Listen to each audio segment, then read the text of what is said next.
It's time to take a look at what's happening around Wyoming for Tuesday, July 1st. I'm Wendy Corr, bringing you headlines from the Cowboy State Daily newsroom, brought to you by Cheyenne Frontier Days. 10 days of rodeo thrills, extreme bulls, live concerts, carnival rides, Western heritage, and unforgettable cowboy spirit in Cheyenne, Wyoming. Don't miss the 129th Daddy of them all, July 18th through the 27th. A dramatic marathon weekend session in the U.S. Senate elevated coal as a high priority among lawmakers who hammered out amendments to President Donald Trump's One Big Beautiful Bill Act. Republican senators successfully turned the tables on Biden administration efforts to promote green energy through wind and solar projects.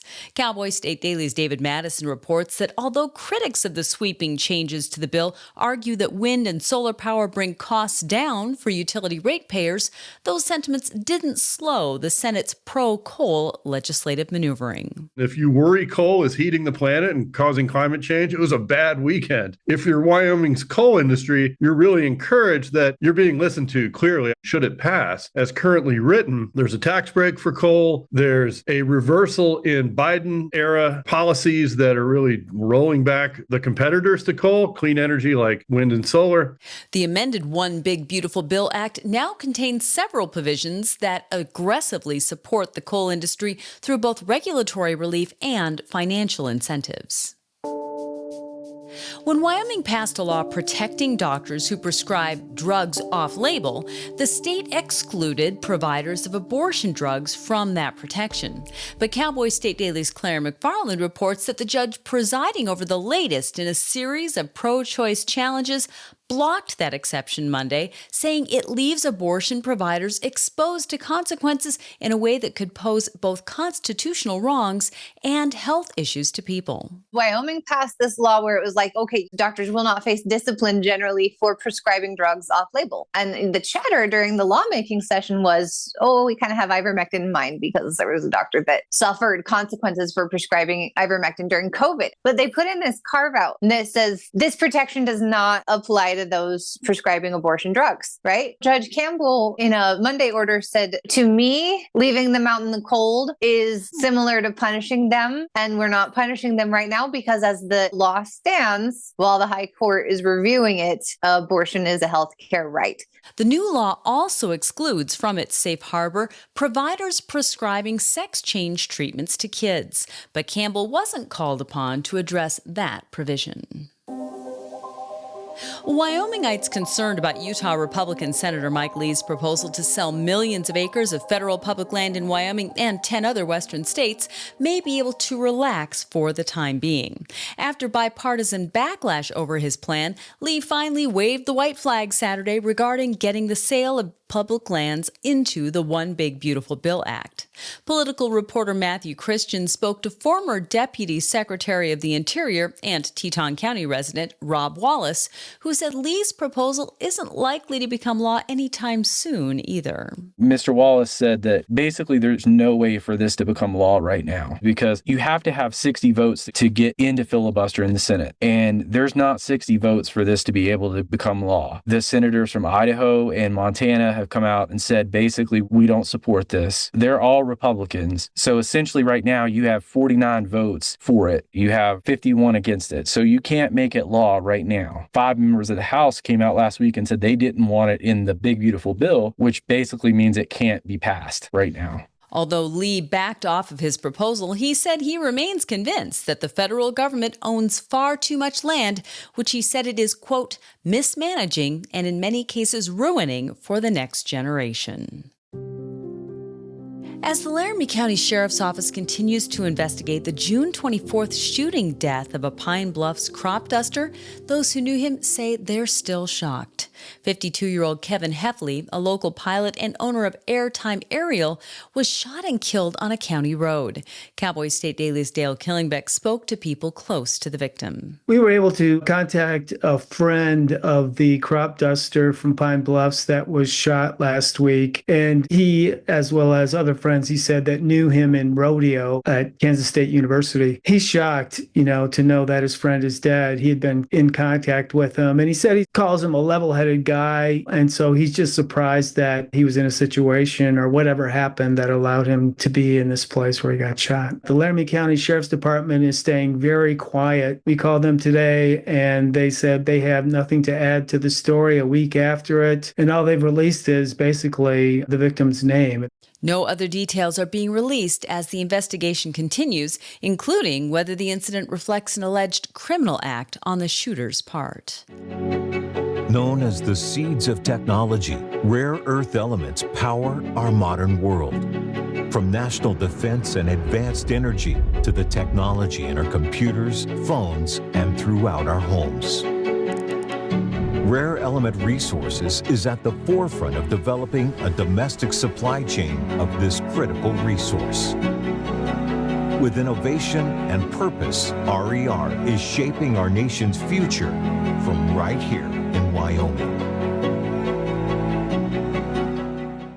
A judge has ruled that the man who posted a $50,000 bond to free the alleged Bitcoin billionaire scammer from Teton County's jail can have $15,000 of it back. Court documents accuse Kevin Seagal of tricking Teton County business people into giving him nearly $212,000 in services, a truck, groceries, and other goods, based on his word that he was wealthy and would pay them back. Cowboy State Daily's Clara McFarland reports that Jason Irvine agreed in February to post the $50,000 bond so that his then friend, Seagal, could be released from the Teton County Detention Center while facing numerous theft charges. But Seagal skipped out on the bail. I think this is the first time I've ever seen someone approach a court pro se like, I was cheated out of this $50,000 bond by a smooth talker. Normally, the idea is if someone's going to post bond for you, it's because you're a reliable character and you're going to go to court. The judge decided, okay, you can have $15,000 of the $50,000 back. The prosecutor, in the meantime, says, hey, now this looks like evidence that I can introduce to show this guy has a pattern of smooth talking people out of their money by presenting himself as very rich and able to grant large returns later on. Wyoming law says money from a forfeited state court bond goes toward the public schools in the county where the case is proceeding. One of the longest-running sports television series will broadcast from Cheyenne this summer, bringing a familiar face to local viewers. Gary Struski will anchor the 9 p.m. broadcast of ESPN's flagship Sports Center program from Cheyenne Frontier Days as part of the network's 50 States in 50 Days event.